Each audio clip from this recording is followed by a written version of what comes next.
Kalian tahu nggak sih kalau kalian memiliki tanda-tanda seperti ini, atau kalian pernah merasa seperti ini, itu tandanya kalian depresi.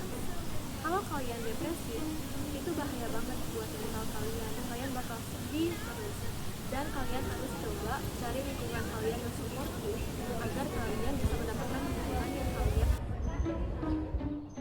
Hidup ini gak ada tombol skipnya apa ya? Jal, lu lagi kenapa? Kok kayaknya capek banget? Kayaknya gue depresi deh. Soalnya kalau dari video Arens Space dia tuh bilang kalau misalkan gak depresi sering sedih akhir-akhir ini kan. Terus dikirim juga sama si Jema. Dan kebetulan gue tuh lagi ngerasa relate sama apa yang dibilang sama akun ini. Alah, gue yang kirim videoan ke Rizal. Kan videonya tadi tuh kayak cocok banget lah menggambarkan gejala-gejala depresi. Terus kan Rizal juga lagi sering sedih kan akhir-akhir ini. Tapi lu yakin kontennya benar? Kan belum tentu faktanya kayak gitu. Lagian itu kan cuman video dari influencer, bukan dari profesional beneran. Jadi belum bisa dipastiin dong kalau informasinya benar. Lu kenapa sih, Cin? Kan gue juga ada cek kali gejalanya. Sama persis kok sama apa yang gue rasain akhir-akhir ini. Dan juga influencernya juga punya banyak followers tuh di akunnya. Sama di komennya juga banyak tuh yang setuju sama dia. Jadi bener dong kalau gue ini depresi. Iya Cin, lo kenapa mojokin Rizal gitu sih? Gue juga setuju kok sama kontennya si Aren Safe Space itu. Dia juga ngejelasinnya oke kayak orang-orang yang emang udah punya ilmu gitu. Aduh, makin nih orang. Enggak ya Jal, lu tuh gak depresi. Lu tuh cuman pengen supaya biar relate aja sama kontennya. Gini.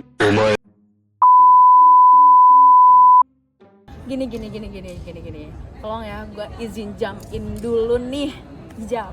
Gue ngerti lu tuh ngerasa cocok nih sama gejala yang ada di video itu, tapi ya nggak bisa juga dong kalau misalkan langsung percaya sama hal-hal yang di media sosial. Ya itu namanya tuh self diagnose. Nah daripada lu self diagnose gini terus ya, mendingan sih kita pergi ke barat.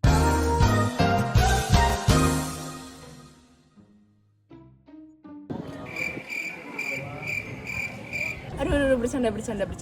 Maksud gue nih ke bantuan profesional kayak psikolog, psikiater, dan lain-lainnya. Tapi tuh gue bener-bener ngerasa relate gitu sama apa yang disebutin sama akun Arens Space ini. Wajar sih Jal, kadang kan kita ngerasa dapat validasi dari komen yang relatable, tapi ya kita juga harus lebih berhati-hati dong, karena informasi dari media sosial itu bisa ngasih insight, tapi nggak juga berarti bisa ngasih diagnosis diri sendiri gitu. Nah kita butuh penilaian objektif dari orang yang ahli dan juga bukan validasi dari like sama followers orang doang sih. Informasi media sosial juga tuh sebenarnya boleh dikonsumsi aja, tapi ya harus disaring sama dikritisi juga. Terus gimana dong cara biar kita tahu kondisi kesehatan mental kita dan milih konten yang lebih valuable? Kayak yang udah gue bilang sih, kalau kita harus kenalin diri sendiri dulu dan gak gampang buat ngediagnosis diri kita. Ya kalau bisa jangan overthinking deh dan tanya ke yang lebih profesional.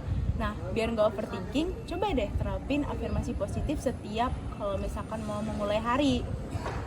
Gimana tuh Kak Bang?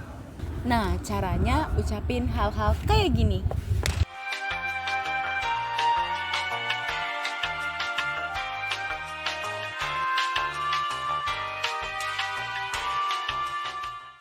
Oh gitu.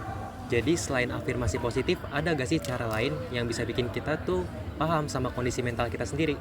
Ada kok, lu bisa nulis perasaan atau pikiran yang lu rasain hari itu. Namanya journaling. Kadang pas ditulis kita jadi lebih sadar, oh ternyata gue capek gara-gara hal ini, atau oh gue lagi cemasin hal ini. Jadi kita bisa lebih kenal sama emosi kita lebih baik deh dari journaling. Oh, jadi kayak curhat ke diri sendiri gitu ya? Nah betul banget tuh, dari situ juga kita bisa tahu loh kapan kita perlu untuk istirahat, kapan kita juga perlu untuk ngobrol sama orang lain. Bahkan kadang itu juga bisa jadi sinyal kalau misalkan kita perlu bantuan psikolog.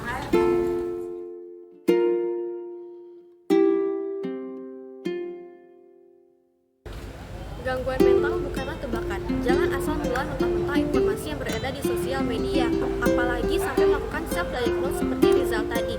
Ayo lebih bijak memilih dan memilah informasi yang beredar di sosial media dan juga bertanggung jawab dalam menciptakan dan menyebarkan informasi. Jika kalian merasakan gangguan di kesehatan mental kalian, konsultasikanlah kepada profesional, karena peduli bukan hanya asal tahu, tetapi juga tahu kemana kita harus melangkah.